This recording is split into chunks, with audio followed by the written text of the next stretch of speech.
Hey guys, Sunny. All right, let's do a quick check and teach you how to do engine codes for OBD1 on these earlier Toyotas pre-1996 typically.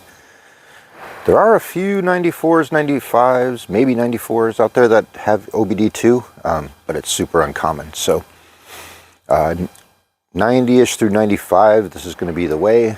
There's a few that are a little bit different. There's a few that just have a little pigtail to jump for a jumper. And I think 90, 89 and earlier are a little bit different, more like that as well. But this, if you, second gen 4Runners, 90 through 95-ish pickups and stuff should be like this. So in most cases. So let me show you. So here's your engine compartment from the front on. So you want to go to the left behind the battery. And there'll be this thing with the gray cap right here. And that's what we're after for starters. See if I put you down here. So we're going to pop off that cap.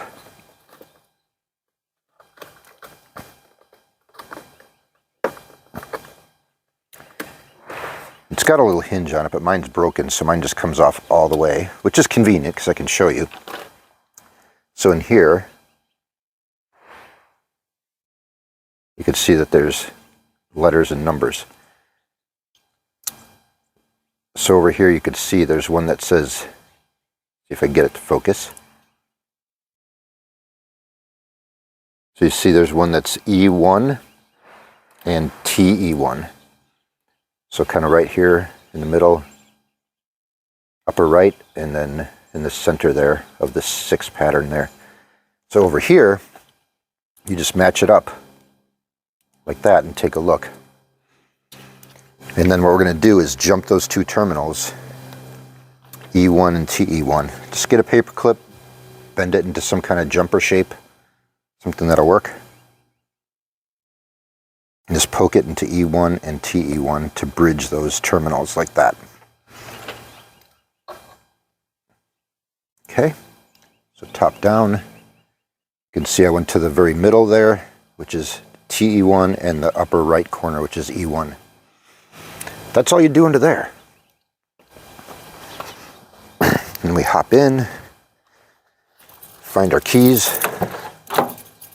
So I would have a pen and paper with you for this. Because what we're going to do is look at the check engine light. And I'm going to have to do this because the sun's in the way. But the check engine light's down here in this corner, and we're going to count flashes. So if there's no codes at all, it'll just be a steady flash, right? If there's codes, it's going to flash the code.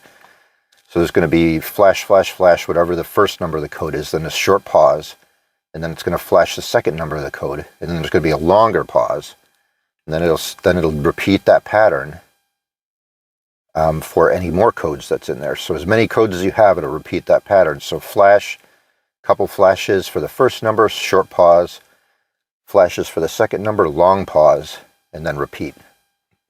And if there's only one code, it'll just keep repeating that pattern over and over again. So let me pop the keys in here,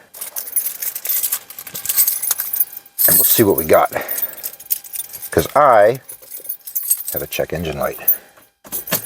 For the first time, I've had this car for somewhere 15 to 17 years, and it's the first time I've had a check engine light.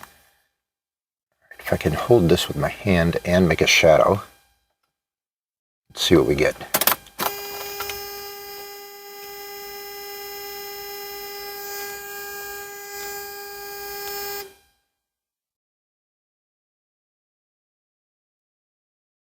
Seven, 1, long pause. 1, 2, 4, 5, 6, 7, and 1. Long pause. All right, so 71 is the code. And if I had multiple codes, I would have a piece of paper and I would just do a little hash mark for each flash, and then space, and then hash marks, and then I could write it down later or figure it out later, because sometimes it's hard to remember if you have multiple codes what they all are. It gets confusing. So that's how you pull codes. So we have a 71. There's the 1, and then the long pause. So we know we're on to the next one, and it's just repeating, right? So that's that. It's as simple as that, really. All right, so let's shut this off. And now, what do we do with that, you may ask?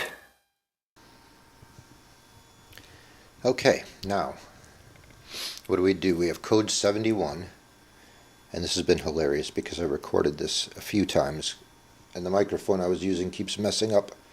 So hopefully this one works. Let's make it happen.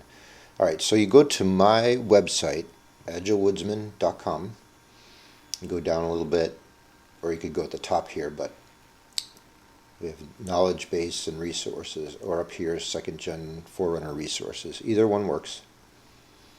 So click Toyota knowledge base and resources, and then scroll down a little bit to maintenance and repair how-tos. And right at the first one here is trouble codes and how-to. So we click that one.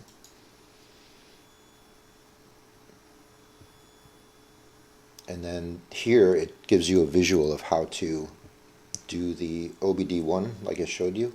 So this diagram right here is what you're going to have in your car most likely. And these other ones I was talking about are possible, but most 4Runners that I've seen have this one here at the top. And it'll run you through the steps. And again, it says turn switch on and then place the jumper, but you could do the jumper and then go inside and turn the key on, and I just find that easier because you don't get confused. You know, the codes start right at the beginning. That way you could turn the key on and see the codes happen, and so you don't, yeah, when you're counting, you're not kind of coming in the middle of things. So, all right, for me, I had one code, and I get rid of that, and it was 71, so we go down to 71, and we see that's EGR system. So the drawback to OBD1 is it's not nearly as specific as OBD2, especially newer OBD2s. Gives so much information. In the old days we had to use, this would give you an idea, but then you had to do all kinds of testing using old Sun machines and that kind of stuff. So, but these days we don't have some of those machines anymore, and so it's always a good thing to go ahead and search, do a Google search or something, or go to Yoda Tech or one of the 4Runner forums and do a search there for code 71 and see what kind of issues other people ran into and that kind of thing. So what I'm going to do is, back on my website, I haven't done it yet, but under maintenance and repair how-tos, I'm going to upload a PDF file on how to diagnose the EGR and stuff, so I'm going to put that on there as well, and so that you guys have that. You could download it, print it out, and that sort of thing. Just makes life a whole lot easier. It's step by step. So yeah, it's as simple as that. Figure out your codes, and then oftentimes there's a common issue, and you can do a search for the code, and you'll just see guys having the same issue over and over, and so you could go and test that real quick, verify the diagnosis, and then, you know, do your repair. So okay, hope that was helpful, and as always, thanks for watching, guys, and talk to you soon. Stick around. All right, thanks. Bye bye.